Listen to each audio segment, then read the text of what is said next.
Looking from the future, the following might sound like a fantasy conspiracy, but it is a pretty accurate record of events during the recent pandemic.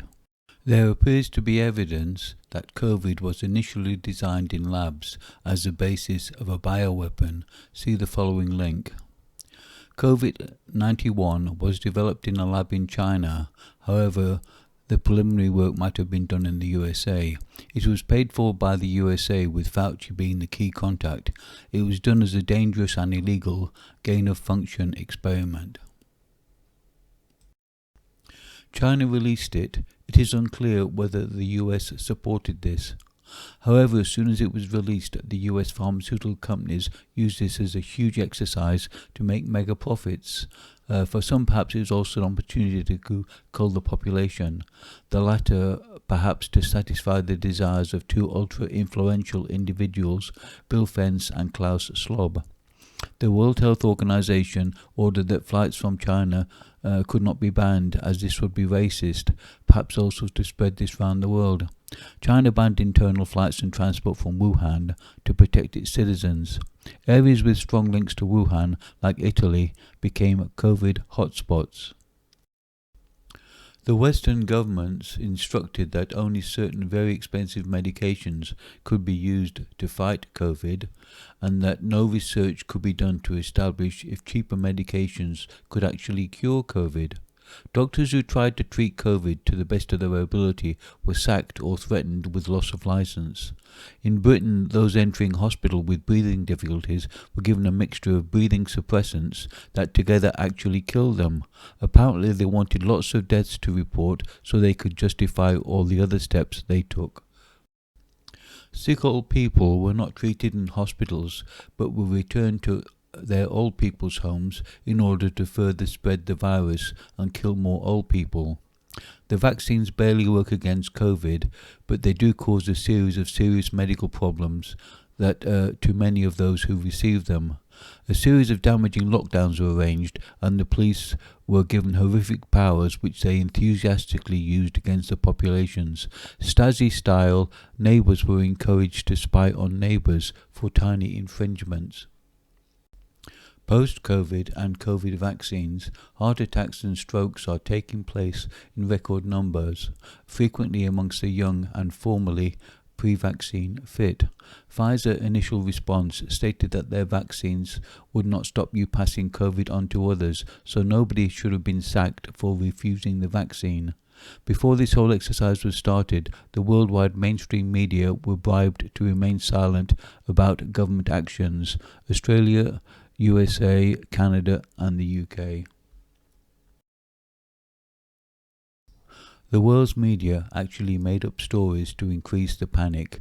They reported hospitals and testing centres overflowing with patients when actually they were empty or totally normal. The British government set up a clandestine army unit to control what was allowed to be said on the electronic media and also to suppress the truth. In countries like Australia, any mention of COVID would automatically add a link to the government's COVID propaganda. The WHO, which is dominated by China and the pharmaceutical companies, wants to have the authority to control the world under pandemic conditions. Sadly, several governments have already given them that authority.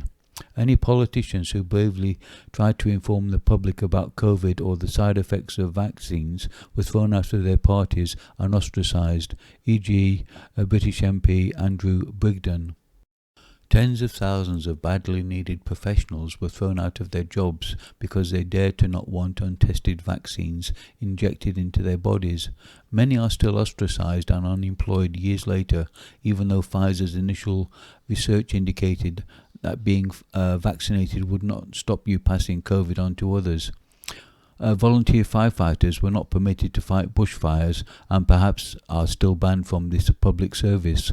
These sackings, or lockdowns, and the heavy-handed police response were there to inform the public they no longer have any rights and must do what governments instruct them to do in a new world order.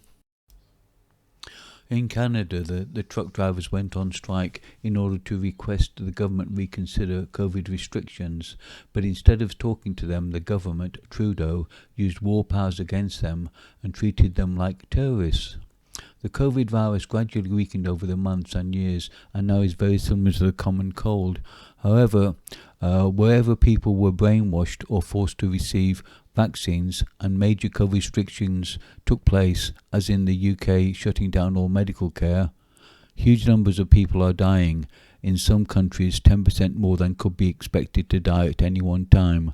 This has been going on for months and may continue for years.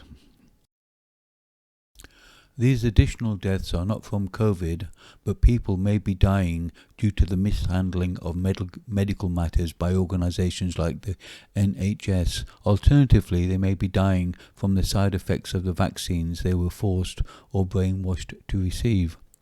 Due to the current weakness of the COVID virus and the side effects of vaccinations, many countries are cancelling their vaccination programs. However, some like Australia are maintaining vaccine propaganda and ignoring the many dangers that vaccines bring.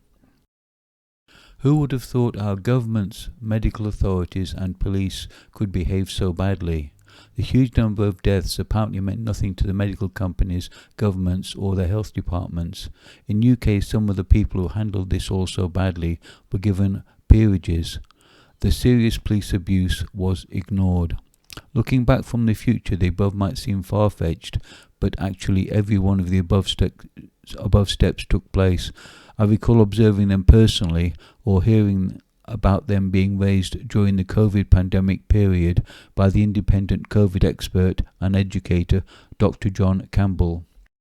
Around the world, this exercise has caused so much emotional and financial suffering. Many companies, businesses and shops have closed permanently. Some older workers may never work again. As a result of the lockdowns, marriages were broken and suicides have been at record numbers. In the developing world, the lack of international tourism caused huge suffering and starvation amongst the poor. It saddens me that these events could really have happened and that our governments and health regulators could be so dominated by financial links to the major pharmaceutical companies that they would go along with this. It is appalling that they are so uncaring of the suffering and deaths of their country's populations. The damage from the lockdowns to the nation's mental health alone will last for years. It is appalling that these pharmaceutical companies could be so immoral and greedy for profits that they would not just dream up this exercise but actually carry it out. Probably millions have died as a result of this. As expected, the pharmaceutical companies have made mega profits.